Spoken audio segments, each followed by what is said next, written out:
కర్నూలు జిల్లా SP G Bindumadhav మరియు జిల్లా special enforcement officer N Nagaraju ఆదేశాల మేరకు ఎన్ఫోర్స్మెంట్ సూపరింటెండెంట్ ఎస్ రవికుమార్ పర్యవేక్షణలో కర్నూలు డిటిఎఫ్ మరియు ఎమిగనూరు సెబ్ పోలీసులు రాంపురం పంప్ హౌస్ వైపు నుంచి ఆటోలో రవాణా అవుతున్న కర్ణాటక మద్యం రవాణా చేస్తున్న ఆటోను పట్టుకున్నారు. ఆటోలో మొత్తం 11 బాక్సులు కర్ణాటక మద్యం 384 నిప్స్ అండ్ 288 డిప్స్ టెట్రా ప్యాకెట్లు స్వాధీనం చేసుకుని ఇక మహీంద్రా ఏఎల్ఎఫ్ఏ డిఎక్సి ఆటోను కూడా సీజ్ చేశారు. ఆటోలో మద్యం తరలిస్తున్న మాదిగా ప్రేమ్ కుమార్, మొదలయ్యార్ రవి, తెలుగు మంతేష్ ఇక మొదలయ్యార్ హరికృష్ణలను అరెస్టు చేసి రిమాండ్కు తరలించారు.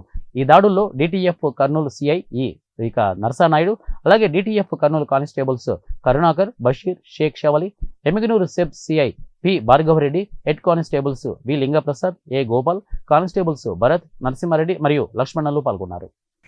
మన కర్నూలు ఎస్పీ శ్రీ బిందుమాధవ్ సార్ గారు మరియు additional SP SCB Shri Nagaraj sir గారు మరియు మన Kurnool enforcement superintendent SCB Shri Ravikumar sir వీళ్ళందరి ఆదేశాల మేరకు మేము అక్రమ కర్ణాటక మద్యము పైన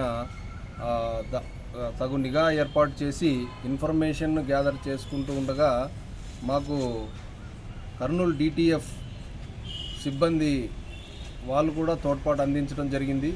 వాళ్ళకు కూడా ఉన్నటువంటి సమాచారం మేరకు మేము ఈరోజు ఉదయం తెల్లవారుజామున 6 గంటలకు రూట్ వాచ్ సందర్భంగా రాంపురం పంప్ హౌస్ దగ్గర మేము మాటు వేయడం జరిగింది.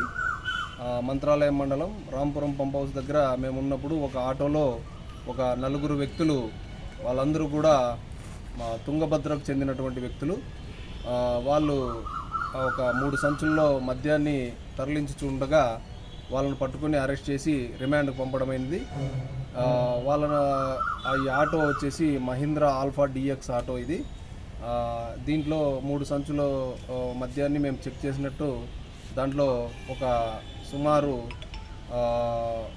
180 ml టెట్రా ప్యాకెట్లు వచ్చేసి ఒక 384 మరియు 90 ml టెట్రా ప్యాకెట్లు వచ్చేసి ఒరిజినల్ చాయిస్ డీలక్స్ విస్కీ 288 మద్యం ప్యాకెట్లు ఉండటం జరిగింది. మొత్తం వాటిని బాక్సుల్లో కన్వర్ట్ చేస్తే ఒక 11 బాక్సుల మద్యాన్ని సీజ్ చేశాము. వాళ్ళను అరెస్ట్ చేసి రిమాండ్కి పంపడం జరిగింది. ఇదే విధంగా ఇంతకుముందు కూడా ఇట్లనే తరలిస్తూ ఉంటే అదే ప్లేస్లో ఆటోని సీజ్ చేయడం జరిగింది. ప్రజలకందరికీ మా విన్నపం ఏమంటే మా యొక్క ఈ అక్రమ మద్యం పైన ఏదైనా సమాచారము తెలియజేసినట్లయితే దాన్ని మేము కంపల్సరీగా గోప్యంగా ఉంచి కఠిన చర్యలు తీసుకుంటామని మీడియా ముఖంగా తెలియజేస్తున్నాను. Thank you very much. నా పేరు భార్గవరెడ్డి, సెబ్ సిఏ, ఎమ్మిగనూరు.